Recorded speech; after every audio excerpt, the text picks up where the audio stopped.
시간 함께 은혜 받으실 말씀은 시편 50편 16절에서 23절 말씀입니다. 구약성경 833면 전후에 있습니다. 시편 50편 16절에서 23절 말씀입니다. 시편 50편 16절에서 23절 말씀 함께 천천히 합독하도록 하겠습니다. 악인에게는 하나님이 이르시되 내가 어찌하여 내 율례를 전하며 내 언약을 내 입에 두느냐. 내가 교훈을 묘하고 내 말을 내 뒤로 던지며 도둑을 본즉 그와 연합하고 간음하는 자들과 동료가 되며 내 입을 악에게 내어주고 내 혀로 거짓을 꾸미며 앉아서 내 형제를 공박하며 내 어머니 아들을 비방하는도다.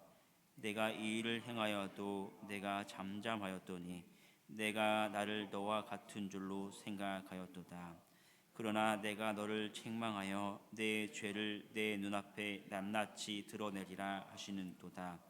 하나님을 잊어버린 너희여, 이제 이를 생각하라.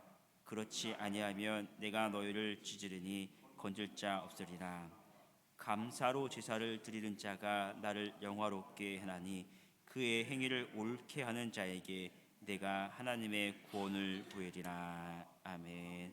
함께 봉독한 말씀 중심으로 예배가 세워져야 합니다라는 제목으로 은혜를 나누도록 하겠습니다. 오늘 시편 50편은 이 표제를 볼 때 그 성경에 보시면 파란색으로 아삽의 시라고 이렇게 기록이 되어 있습니다. 이 아삽은 우리가 잘 아는 대로 그 찬양대의 그 인도자로 굉장히 익숙한 그런 사람입니다. 그러면서 역대하 29장을 보면 이 아삽은 선견자라고 이제 기록을 하고 있습니다. 그래서 이 사람이 당시에 그 이스라엘 백성들이 어떤 삶을 봤을 때 한편으로는 그 찬양대 인도자의 그 모습, 그러니까 예배자의 모습으로서 바라보면서 그 당시에 이스라엘 백성들이 어떤 형식만 남아 있는 그러한 가운데 하나님께 그 제사 드리는 그런 모습을 그 야단치는 그러한 그 시가 책망하는 그런 시가 오늘 시편 50편의 그 말씀인데요. 오늘 이 말씀을 보면서 우리가 드려지는 하나님께 드려지는 우리의 예배, 또 한편으로 보면 공식적인 형식적인 예배도 있지만 우리 또 삶의 예배 속에서 어떻게 우리가 살아가고 있는가 다시 한번 돌아볼 필요가 있습니다. 먼저 보면은 이 말씀을 떠난 예배의 모습을 그 책망하고 있는데요. 16절에서 20절 말씀 다시 한번 읽어보겠습니다. 좀 기니까 교독하겠습니다. 제가 먼저 16절 보겠습니다. 악인에게는 하나님이 이르시되 내가 어찌하여 내 율례를 전하며 내 언약을 내 입에 두느냐. 내가 교훈을 묘하고 내 말을 내 뒤로 던지며 도둑을 본즉 그와 연합하고 간음하는 자들과 동료가 되며 내 입을 악에게 내어주고 내 혀로 거짓을 꾸짖으며 앉아서 내 형제를 공박하며 내 어머니의 아들을 비방하는도다. 이제 입술로는 하나님을 찬양하고 있는데 사실로는 그들의 삶을 떠나고 귀만 듣고 있고 또 입만 살아있는 그들의 삶을 책망하는 그 말씀입니다. 특별히 17절에 보면 내가 교훈을 미워하고 내 말을 내 뒤로 던지며라고 이제 기록을 하고 있죠. 그러니까 말씀대로 살아가는 것, 교훈을 미워한다. 말씀대로 살아가는 걸 굉장히 부담스러워하고 어떻게 보면 예배, 형식적인 예배는 드리지만 말씀, 실질적으로 살아있는 말씀에 대해서 굉장히 불편하게 생각하는 그들의 이제 삶을 이제 고발하는 그 모습인데요. 이 말씀이 어떻게 보면 오늘날 우리에게도 똑같은 모습들이 참 많이 있습니다. 우리가 예배라는 것들을 보면 어떻습니까? 예배 속에서 제일 중요한 게 뭡니까? 물론 우리도 찬양이 참 많지만 찬양이 향하고 있는 것은 말씀이죠. 말씀과 기도의 삶입니다. 예배에서 제일 중요한 것은 하나님의 말씀이 선포되어지고 그 말씀을 우리가 하나님의 말씀을 들을 때 굳게 붙들고 내 삶 속에서 잘못된 것들을 책망하고 말씀대로 살아가려고 기도하는 그 삶이 진정한 예배의 모습이죠. 그리고 현실 속에 나가서 우리가 말씀대로 살아가는 것이 삶의 예배가 되는 것이죠. 나머지 찬양이나 교제나 봉사나 이런 모든 것들은 함께 이제 이런 것들을 같이 따라 나가야 합니다. 그런데 그런 것들이 진정한 예배의 모습이 되겠죠. 그래서 우리가 예배 속에서 말씀을 듣고 내가 말씀대로 살아가려고 하는 그런 삶, 또 그때 내가 말씀대로 살지 못해서 안타까워하고 내 자신을 굽히지 못하니까 안타까워하고 괴로워하고, 그런 것들이 우리 기도 속에서 또 나타나는 그런 것들이 예배의 모습이 되어야겠지요. 즉 과거에 우리 예배의 모습을 보면 그런 것들이 참 많이 드러났습니다. 또 우리가 하나님을 찬양하고 하나님 예배할 때 또 말씀이 너무 좋아서 삶 속에서 이 예배당을 떠나서 삶 속에서도 계속해서 그러한 말씀을 함께 살아가려고, 어떻습니까? 집에서도 계속해서 성경을 보고 또 큐티도 하고, 또 그러한 그 말씀이 따라가는 삶이 진정한 예배의 모습이죠. 그런데 오늘날 우리 교회도 마찬가지고, 또 오늘 한국교회 성도들이 보면은 이 말씀이 떠난 삶, 그러니까 말씀, 이 성경 외에 다른 모습들을 굉장히 더 많이 강조하고 말씀이 굉장히 약화된 모습이 우리들의 모습, 오늘 한국교회 성도들이 많은 모습입니다. 우리 교회도 뭐 부정적인 모습은 아니지만 가만히 살펴보면 어떻습니까? 말씀보다는 이렇게 전반적으로 봤을 때 찬양 쪽으로 굉장히 비중이 많이 크고요. 또 살펴보면 형식적인 예배들이 굉장히 많이 있습니다. 이런 것들을 나쁘다고 보면 어떤 부정적으로 봐서는 안 되겠죠. 물론 찬양이 뜨겁고 또 예배의 형식들이 다채로운 모습이 굉장히 좋은 모습입니다. 그런데 가만히 보면 그러한 것들이 다채로운 모습은 좋지만 그런 것들 때문에 어떤 말씀의 비중이 약해진다면 그런 것도 또 잘못된 모습이죠. 다양한 형식들이 많다 보니까 어떻게 보면 설교 시간이 좀 줄어들 수가 있고, 또 그렇다 보면 성도들이 말씀을 듣는데 굉장히 약해진다라는 것이죠. 이런 것들을 부정적으로 본 것이 아니라, 건강한 사람은 이러한 그 좋은 면 속에서 자기의 약한 모습, 더 이 말씀의 모습을 내가 더 찾아갈 줄 알아야겠죠. 말씀 듣는데 더 강하게 해야 하고, 또 찬양도 좋지만 찬양과 함께 이 양육이나 이런 모습에도 함께 따라가 줘야 건강한 신앙생활을 할 수 있는 것이죠. 오늘 한국교회 성도들을 보면요, 굉장히 이런 모습들이 많이 있습니다. 그래서 이런 그 말씀 듣는데 약하다 보니까 실질적으로 말씀에 대해서는 어떻게 생각을 하냐면, 예배 시간에 이 설교라는 것들은 예배 시간에 잠깐 흘러가는 그런 모습으로 굉장히 많이 익숙해지고, 또 본교회 담임 목사님의 설교보다는 어떤 인터넷에서 들을 만한 그런 설교들을 자꾸 찾아 듣는 그런 형태들이 굉장히 많이 있다라는 것이죠. 그러니까 어떻습니까? 이 말씀에 대해서 굉장히 약한 그런 모습들이 오늘 우리 현실적인 이 성도들의 모습입니다. 오늘 17절에서 본 것처럼 내가 교훈을 미워하고, 하나님께서 본교회의 목회자를 통해서 선포되어지는 그 말씀 속에서 내가 간절하게 뜨겁게 듣고 또 그 말씀을 붙들고 간절하게 기도하는 것이 더 중요한데, 다른 데에서 자꾸만 찾아가는 그러한 모습들, 어떻게 보면 건강한 모습은 아니지요. 그러다 보니까 현실적인 삶의 모습에서도 경건한 삶의 의지, 내가 말씀을 듣고 내 삶 속에서 경건하게 살겠다라는 것은 경건한 삶의 의지와 또 삶의 예배가 굉장히 많이 무너진 것이에요. 내 가정, 내 직장, 내 삶 속에서 더 경건하게 살아야 하는데 말씀이 없으니까, 말씀이 비어 있으니까 이런 것들이 굉장히 많이 무너져 있는 모습들이 오늘날 현실적인 우리들의 모습입니다. 그러니까 오늘 17절을 보면은 이렇게 이야기합니다. 성경에서 하나님의 백성이 아니라 그들을 악인이라고 책망하게 되는 것이죠. 우리는 우리 예배 속에서도 정말 중요한 것은 기록된 하나님의 말씀대로 사는 이 하나님의 백성이지, 형식만 지키는 이 악인이 되어서는 안 됩니다. 말씀을 가까이 하고 또 말씀대로 살고 또 진실한 마음으로 하나님께 예배드리는 우리 성도들이 되기를 축복합니다. 20절을 보면요, 20절에서는 그들의 삶을 보면서 20절에 보면 그 형제 부모와의 관계가 깨어진 모습을 또 많이 보게 됩니다. 당시에는 이 한 민족 자체가 이 혈육이었죠, 혈육.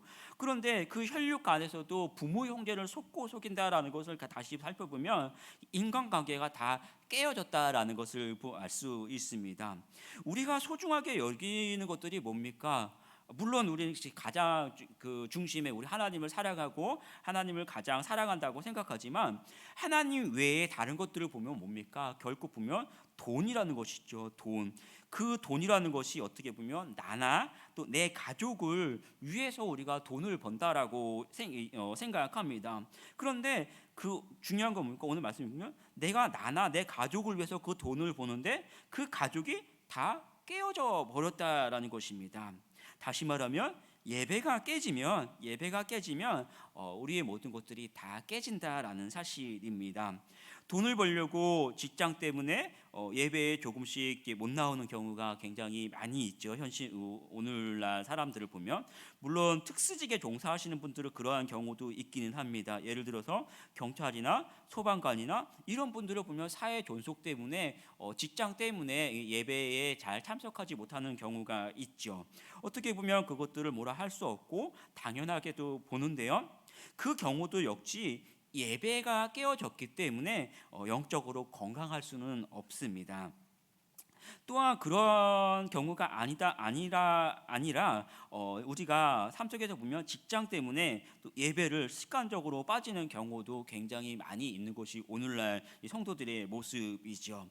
그런데 어떻습니까? 나중에 보면 내가 돈 때문에 예배를 한 번, 두 번씩 빠지기 시작하는데 나중에 보면 돈도 만족할 만큼 벌지 못하고 또 그만큼 몸도 다 망가져 있고 또 가정도 엉망이고 결국은 영혼의 그 공허함만 남는 것이 우리들의 모습이지요. 다시 보면 성도의 삶을 예배가 중심이 되어야 합니다. 또 하나님의 말씀이 그 예배의 중심이 되어야 합니다. 예배를 통해서 하나님과의 관계가 바로 서고 예배 가운데 또 여러분 직장과 사업과 가정의 틀을 세워 나갈 때 하나님이 복 주시고 평안한 그 은혜를 누리는 우리 성도들이 되기를 축복합니다. 삶의 예배 없는 이 형식의 예배를 두 번째로 꼬집고 있는데요. 21절 말씀을 같이 한번 읽어 보겠습니다. 내가 이 일을 행하여도 내가 잠잠하였더니 내가 나를 너와 같은 줄로 생각하였도다. 그러나 내가 너를 책망하여 내 죄를 내 눈앞에 낱낱이 드러내리라 하시는도다.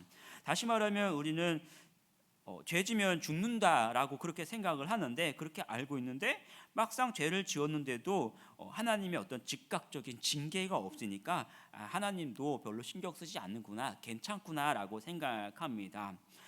그렇게 생각하는 것이죠.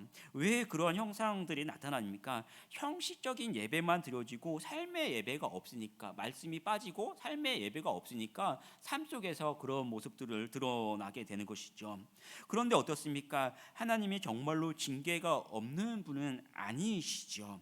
하나님의 징계는요 정말로 무섭습니다. 다만 우리가 스스로 깨닫고 돌아올 때까지 하나님이 기다려 주시는 것이죠. 세상의 법칙은요, 혹시 그 판사 앞에서 자기의 죄를 숨기죠. 사람들은 숨기고 드러나지 않을 때도 있습니다. 공의가 바로 서지 못할 때가 있습니다. 그러나 하나님의 심판하실 때는요, 악인들의 그 죄가 낱낱이 드러납니다. 하나님의 침묵은요, 하나님이 우리 죄를 모르시는 것이 아니라 우리가 회개할 수 있도록 회개의 기회가 바로 하나님의 침묵입니다. 죄 가운데서 회개할 줄 아는 성도가 진정한 그 예배자가 될 수 있습니다. 우리는 근본적으로 그 죄에 약한 사람들이죠. 인간들은 성령으로 충만하지 않으면 금방 넘어집니다. 하나님을 사랑한 다윗 어떻습니까? 다윗이 그토록 하나님을 사랑하고 그토록 하나님 앞에 사랑받는 사람인데 그러한 다윗도 어떻습니까? 밧세바를 바라봤을 때 죄의 그 유혹에 넘어지고 죄를 범한 사람이 다윗이죠. 그런데 다윗이 우리와 다른 것은 뭡니까? 그는 회개할 줄 아는 그런 사람이었습니다. 그래서 허물의 사함을 받은 자의 그 은혜를 찬양하게 되죠. 우리가 죄 없는 사람이 아니죠. 죄를 안 짓는 사람이 아닙니다. 유혹이 오며 넘어지지만 그런 우리를 위해서 예수님께서 십자가에 죽으셨습니다. 그 예수님을 붙잡고 다시 일어나고 또 용서하시는 그 예수님의 은혜를 더 깊이 경험하고 항상 말씀을 중심으로 경건하게 또 성령으로 충만하게 살아가는 우리 성도들이 되기를 축복합니다. 정말 중요한 것은 우리들의 삶 속에서 말씀을 붙들고 항상 경건하게 살아가고 또 나의 삶 속에서 함께 하시는 그 하나님의 그 은혜를 찬양할 수 있는 우리 성도들이 되어야 합니다. 참된 예배자의 삶을 22절에서 23절에서 찬양 말씀하고 있는데요. 함께 읽어보겠습니다. 하나님을 잊어버린 너희여 이제 이를 생각하라. 그렇지 아니하면 내가 너희를 찢으리니 건질 자 없으리라. 감사로 제사를 드린 자가 나를 영화롭게 하나니 그의 행위를 옳게 하는 자에게 내가 하나님의 구원을 보이리라. 마음은 없고 형식만 남아있는 이 백성들에게 하나님을 기억하고 돌아오라라는 그러한 어떤 안타까운 이 부르짖음이 22절, 23절의 말씀이죠. 특별히 23절을 보면 감사로 제사를 드린 자가 나를 영화롭게 하나니라고 기록하고 있습니다. 왜 이 감사의 삶을 말씀하고 있을까요? 세상의 것들을 바라보고 자신을 바라보면 어떻습니까? 자꾸 부족하고 뭔가 더 취하려는 어떤 욕심들, 불평, 불만 이런 것들이 나타나게 됐죠. 그런데 하나님을 바라보는 사람은 어떻습니까? 하나님을 바라보는 사람은요, 감사가 나오게 됩니다. 그러니까 어려워도 하나님을 감사할 줄 아는 그 삶이 하나님을 바라보는 사람, 진정한 예배자의 삶이 되겠죠. 우리에게 하나님이 어떻습니까? 하나님께 우리에게 다 주셨어요. 세상에 우리 부족한 모습만 보는 것이 아니라 하나님 바라보면 어떻습니까? 하나님께서 독생자 예수님도 주셨는데 우리가 더 구할 것이 없어요. 우리의 욕심, 부족한 것이 아니라 하나님을 바라보면 우리 입술에서 감사만 나오게 됩니다. 또 앞으로 함께 해주시는데 우리가 입술로 무엇을 말하게 됩니까? 불평, 불만, 욕심이 아니라 감사의 제사로 하나님께 나아가게 되는 것이죠. 감사는요, 하나님을 인정하는 사람들의 신앙의 모습입니다. 그래서 감사로 제사를 드리는 것이죠. 은혜 받은 사람들의 그 기본적인 모습이 없었습니까? 여러분 좋아하는 그 성도님들의 그 모습 어떤 모습입니까? 이 사람들의 삶의 모습을 보면요, 삶의 가치관이 바뀝니다. 세상 것에서 말씀으로 바뀌게 되고요, 예수님을 따라서 성품이 변하게 됩니다. 그리고 그러한 사람들의 모습을 보면요, 항상 기쁨이 있고 입술로는 감사가 넘칩니다. 오늘 하루도 사랑하는 성도님들의 입술 속에서 감사의 그 제사를 드리는 우리 성도들이 되기를 축복합니다. 하나님의 자녀로 얼굴은 항상 기뻐하고 또 은혜로 살아가는 우리 성도들이 되기를 축복합니다. 기도하겠습니다. 하나님 아버지, 오늘도 주님께서 우리에게 주신 이 말씀을 다시 한번 기억하게 하여 주시옵소서. 삶 속에서 기록된 이 하나님의 말씀을 더 가까이 하고 이 말씀 속에서 하나님이 나를 어떻게 사랑하시고 나와 어떻게 하시는지, 나의 삶의 현장 속에서 하나님의 말씀을 가까이 하고 삶의 현장 속에서 이 말씀대로 살아가고 하나님께서 나와 함께 하실 때 기쁨으로 살아가고 또 감사의 그 제사를 드리는 우리들 되게 하여 주시옵소서. 또 우리가 함께 모일 때도 뜨거운 찬양 속에서 또 다채로운 그 예배 속에서 또 말씀 속에서 함께하는 또 건강한 저희들 되시도록 주님 붙드시고 함께하여 주시옵소서. 우리 모든 삶의 현장 속에서 하나님을 찬양하고 하나님과 동행하는 저희들 되게 하여 주시옵소서. 감사드리며 주 예수 그리스도의 이름으로 기도합니다. 아멘.